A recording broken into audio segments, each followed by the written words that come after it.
Tori Kruse. Welcome to my channel. If you're new, please subscribe and hit that notification bell. Please put your comments below, and you can also find me on social media at Miss Tori Kruse.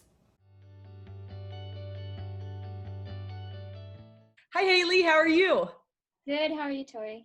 Good. So great to see you. Me too. So Hailey Colborn was actually a sister queen of mine with Vambrose, and she was Miss Kansas Teen USA 2018. And then we actually, for the first year ever, Miss University decided to do Miss USA and Miss Teen USA together. And it was in Shreveport, Louisiana. Woohoo! And that year, Hailey ended up taking the whole thing home, and she won Miss Teen USA 2018. So welcome, Hailey. You are up to so many amazing things now, and I just can't wait for you to share it all. So welcome, and thank you so much for being on the show. Thank you for reaching out to me. I'm really excited to chat about a little bit of everything. Yeah, absolutely. So Hailey, tell our listeners what you're up to now. So I'm actually in my dorm room right now. I'm a sophomore at Princeton University, and I'm 19, so I'm at that point in life where I'm basically deciding what I want to do for the rest of my life. And we actually don't declare majors until sophomore year here, which I really appreciate because it gives us time to kind of figure it out, and we don't have to be like 17 or 18 going straight into school knowing our career yet. So I will declare an English major with minors in creative writing and African American studies. And in terms of career, I've hopped around a bit, but I love writing. I love politics. I kind of have passions like a little bit all over the place. So I've been really grateful to have this like eclectic collection of internships to just kind of feel out each thing. Like last summer I interned with Smile Train, who Miss Universe partners with a lot. They perform, or they actually give like medical professionals in these really underprivileged areas training to be able to provide children with cleft lip, the surgeries that just fixes it. And it's like an amazing company. I could rave about them for hours. But that was one of the internships I did. And then I also interned on Cory Booker's 2020 presidential campaign, which was an amazing experience as well. That sounds like an amazing experience. So backing up towards pageantry a little bit, what was that journey like for you to become Miss Teen USA? What was that driving force? You're like, yeah, I'm going to just represent the whole entire country. Yeah, I never had a moment like that, I think. I competed in pageantry for the first time when I was 9, and I was a really, really shy kid. Like I would take a book everywhere, and my parents would like have to tell me to look at people when I spoke to them. But I competed in my first pageant to kind of get me out of that shell. And I just fell in love, and like most girls do, I caught the bug and I just kept coming back. And so I competed in USA and America, like kind of back and forth for a little bit when I was on the younger end of the teen division. And I actually had this one experience one summer where just kind of left a bad taste in my mouth. Like it wasn't the greatest pageant experience, and I just wanted to be done. I was a senior in high school. I was really focused on getting into schools that I wanted to go to. And my mom, who's just one of the most incredible women, told me like, no, you're not ending this on a bad note. You're doing one more. I was like, okay, yes, Mom.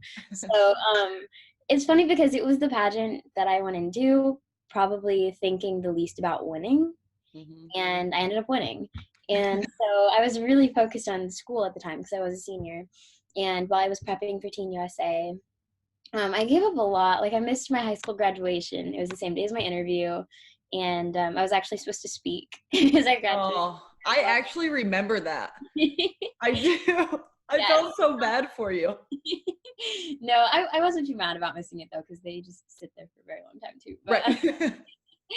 So I ended up giving up a lot to go compete. And I think by the time, like, as you know, a year of prep is a lot. And I was kind of just ready to like have a good time and then go to school. And like never in the back of my mind, you know, I like dreamed of a crowning moment like all girls do, but I never really went in thinking like I'm gonna win this thing. And during finals, they just kept calling my name. And by the time on stage question happened, the 2 questions that I received were just like, it was just like a God moment. Like they were just perfect questions. They really aligned with my passions, and the answers just like came out of me more confidently than I've ever spoken. So it all just worked out. And yeah, but I never really went in thinking like, I've got this, it's mine. Right. We all hope for that, but a lot of times, for many of us, it didn't happen. But luckily, you did, and it was so much fun seeing you up there. And I remember you standing hand in hand with South Carolina team. Yeah, Kirby. And yes, and my roommate was South Carolina that year. So we were sitting by each other, and I was like, oh, Haley's my girl, like Manbro's girls. And then, Kirby was her girl. And it was so much fun. And then when you took it all home, oh my gosh, I was like, I think I cried. I mean, I was seriously so excited for you because we first bonded in Kansas City at Posh KC. And I remember talking to you and your mom, and I'm just like, you are the most genuine, sweetest girls. And you have so much going for you. So I was just so excited, and I support your journey all the way, girl. Thank you so much. One thing I appreciated a lot about meeting you was like, I think I speak for both of us when I say we're not your stereotypical like pageant person that people expect. Like, I'm very laid back. I'm like a nerd. I would rather talk about like literature than anything else. And you're also just like very down to earth. And I really appreciated being able to connect with you and kind of not have like a facade or anything, because I'm not good at like that side of pageantry, because as much as it's like leaving, it's still present in like little pockets, I think. Yeah, you definitely have to have a certain poise when you walk into places because you're a title holder. So yeah, it's always nice to connect with genuine people. But so going on to Miss Teen USA, what was that experience like as a teenager? Yeah, so like the pageant or the reign? Just the actual reign, because you didn't live in New York City, right? No, so I kind of left out because Princeton is like rather close to the city. We have a train station on campus that can take you directly to New York Penn, and it's like an hour. Oh, perfect. So I was in the city a lot, and it was nice to have that convenience where I could just go up for like one day for an event and come back. But school, on the other hand, like freshman year here on top of that was absolutely insane. And you always like hope that your university is really accommodating and willing to let you miss class and just really like understanding, and Princeton was not. So I did a lot of homework while traveling. I had a lot of deadlines while traveling. And, like, it was an amazing experience, but it was also a very taxing experience, just because like freshman year here is incredibly stressful. So to have that on top of it was such a growing experience, though, because now sophomore year seems incredibly easy in comparison. And I feel like after doing that, I'm super organized and I can do almost anything, because I had to have like everything planned out, because I'd be traveling like every weekend in certain months, but I'd also have like a really heavy course load at the same time. So it was a lot, but at the end, I'm really proud of myself for having done it. And I think I learned more from that year than I have from any other year in my life. I'm sure. So what would you recommend to girls, maybe they're not even competing in a pageant, but maybe they're juniors, seniors in high school, or even in college, and they just have a ton on their plate? After experiencing what you went through last year, what would you recommend to them, just how to organize in general? Yeah, so I'm a good fan of a trusty planner. I have like my electronic planner. I have one to write things in, because I think if you schedule things, it gives you that accountability to like do the things that you schedule. And it also just kind of helps you when you have a lot of different activities going on, like keep your life together and have something to refer to when you just like wonder what's going on today. Right. So my planner definitely saved my life last year. And another thing is, and I'm still working on this now, like letting yourself be a person, and like knowing that it's okay to mess up or it's okay to take a break, because I think that's something that a lot of ambitious people and people in general struggle with, is like accepting that they're people and that they need time to like decompress. So I would say give yourself that time, like know what works for you. For me, I am religious, so I've scheduled in like I go to church every week and I attend a Bible study, because that really helps me personally. And sometimes I just like lay in bed and watch Netflix for a day, and I'm completely okay with that too. You need to let your mind just rest sometimes. It's so healthy. Do you ever do anything in the morning, like meditation or scripture readings, anything like that, to always keep your mindset on track? So I do that, but I do it at night right before I go to sleep. Oh, I interesting. a little bit of my Bible because I think that and prayer, and sometimes I'll write down my prayer. Um, I just like that being the last thing I read or like do before I go to sleep. And yeah, I usually try to go to the gym in the morning, but it's a lot easier like here on campus than it is at home where you have to like actually drive or something. Right.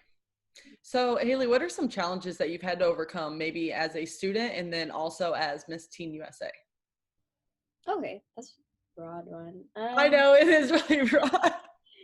Let's narrow it down. Have you ever had to deal with like a comparison issue? I know that would probably come up in pageantry the most. Yeah, oh my goodness, yes. Like, I remember my mom was laughing so hard about this, but in my top 10, I'm only 5'4", so I was one of the shortest girls competing. And Okay, pause. All the girls out there who think you need to be tall to win a pageant, you don't. Just put on some 6-inch heels and walk, baby. I love that. Yeah, no, and Sophie, who is my Tennessee teen, is like, I want to say she's at least 6 feet. Like She she's the one that is so tall. show. So she's Mhm. like tall, like tall, Model-esque. Yes. And when we were walking out for top 10, I was the first one called. So my mom just thought it was the funniest thing ever that it was like me and then like her and then She so is very tall. She's even taller than me, and that's kind of hard to beat. oh wow. And I think like one thing that did come with the rain is sometimes the fan base will like comment things or messagey things that are very much based in comparison about your appearance, and that happened to me quite a bit. That happened to the three girls this year too. So like that, it's something that's very difficult to deal with, I think, but at the end of the day, you just have to understand that there are different types of beauty, and that's something I'm actually studying in school right now, is like the aesthetics of beauty, and how we're conditioned to think like certain things are more beautiful than others. And you just have to acknowledge, like, I don't want to always bring it back to faith, but like God made you the way you are for a reason. And for me, like, I have so much respect and love for my parents, and to know that like I'm this tiny little version of them makes me wonder how I could not like any part of me because they created me, you know? Yes. So you just That's have so to good. understand that it's like you are an individual, and also not to just like focus on the aesthetics, to know that there are like Yes. redeeming qualities that are not physical about you. Mm-hmm. Absolutely. And then how about in school? What's been a pretty big challenge that you've had to overcome with Princeton? There are a lot. I think I'm gonna give two quick ones. So one is like moving so far from home. And we were really grateful for my experiences at Teen USA because I did travel quite a bit, and Yeah. it kind of got me used to being further from my family. But I am like further than a day trip away from them, you know, like, so um yeah, I'm really grateful for FaceTime, and it's also just taught me to like think for myself and to be more assertive and not need like the approval of mom before like spending something over $20. um so that's one thing that was kind of hard to deal with in the first few weeks, was like homesickness and missing my family. But I think that moving so far away from home has also made me closer with my family, and it's made our relationship so much stronger. And the other thing is much more academic and school oriented, but it's just grade deflation. Like, Princeton grades so hard. More so, I wouldn't know, but I can imagine. so but I'm also really grateful for, I feel like that's taught me to really just be intentional in my schoolwork, and to not just look at my class and like do all of the readings, but to think like, this is my end goal. How can I get here while still staying sane? And Mhm. I think it's worked out. Like, I just got back one of my final paper grades and I got an A, so I'm really Oh happy my gosh, awesome, girl. with you. So those are two of the biggest challenges, but like I think I've learned a lot from them, and I'm coping with them in my own ways. That's amazing advice. And as far as making friends at college, if there's anybody listening that's off to college and they're just a little bit nervous about making friends on a large campus or maybe even a small campus, what would you suggest for them? Yeah, so I think it's important to remember that, especially that first week, like everyone's in the same boat. Everyone is trying to make friends. Here at Princeton, like the dining halls are the places where it's kind of easiest to just go like sit next to someone and say like, "Hi, what's your major? Like, where are you from?" So I would just say, as cheesy as it is, like, don't be afraid to just put yourself out there because worst case scenario, you have like one awkward conversation and move on. Best case scenario, you find someone that you really just click with. And like, I always call myself an introvert at heart, but I find it really easy to just sit down and like ask people questions about themselves. And you kind of just know if you're going to click with someone because I don't think I found my like close friends for the first not even until like December here, but I still met like so many wonderful people that I grabbed coffee with, or we just like follow each other on socials, and it kind of just gives you an appreciation for your school. And I think when you put yourself out there, it makes you feel more at home at your college. So I think that the first week is really important to just like do it and just like say hi. Yeah. Definitely. So what would you recommend if anybody is trying to go to find a college right now? They have about 5 to choose from, but they have no clue which one would be best for them. How did you decide on Princeton over the other schools? Yeah, so I I decided I wanted to go here when I was like 14. I've always been like a nerd, an overachiever.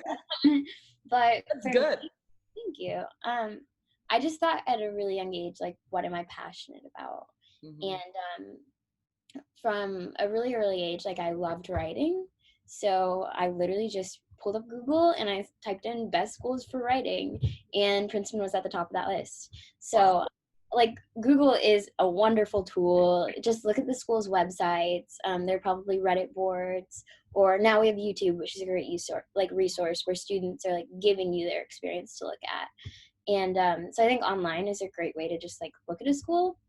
But when you have your compiled list, if possible, nothing beats visiting, because when you're on a campus, you kind of just know if you can see yourself there or not. And like I felt that here.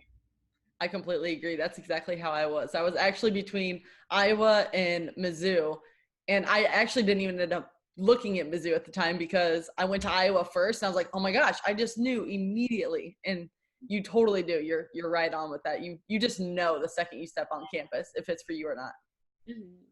So, any lasting advice, Hailey, for any girls listening that maybe are just struggling with confidence and self esteem and they need a little extra boost today to get them through?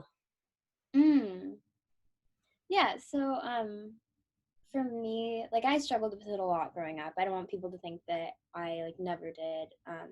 And for me, it all stemmed in ballet a lot, because ballet is a very picky industry and like what their girls look like. And I was the only like girl of color in my class. My body didn't look like the other girls in my class. So particularly in middle school, like I had those moments where I really struggled and I felt like, why don't I look like everyone else? And I think some really important things to think about are like what I was saying earlier, individuality. Like if everyone was a copy of this like beautiful woman, but everyone was the same version of her, like nothing would be considered beautiful. You Right. know, we have like different kinds of people and different kinds of like races. That's what makes everyone so beautiful, is like there's this amazing variety. um so I think individuality is something to really just celebrate. And I would really just emphasize that like no one's perfect. Like no one loves themselves all the time. And if No, no. they do, it's a front, you know? So it's something you really have to practice, whether it's like giving yourself affirmations in the mirror or like reading things that really like nurture your soul. So I would just focus on like individuality and like doing things that actually boost your self-confidence. Absolutely. Well, thank you so much, Hailey. It's so great to see you. And thank you just for sharing your wisdom and light with everyone. I was so excited to hear that we were going to talk today. So, best of luck to you in school, and I hope to see you soon. Thank you so much, Tori. Thank you for watching. I hope you enjoyed that episode. I would love to hear from you in the comments below. Also, please follow me on social media at Miss Tori Kruse. Until next time, be unstoppable.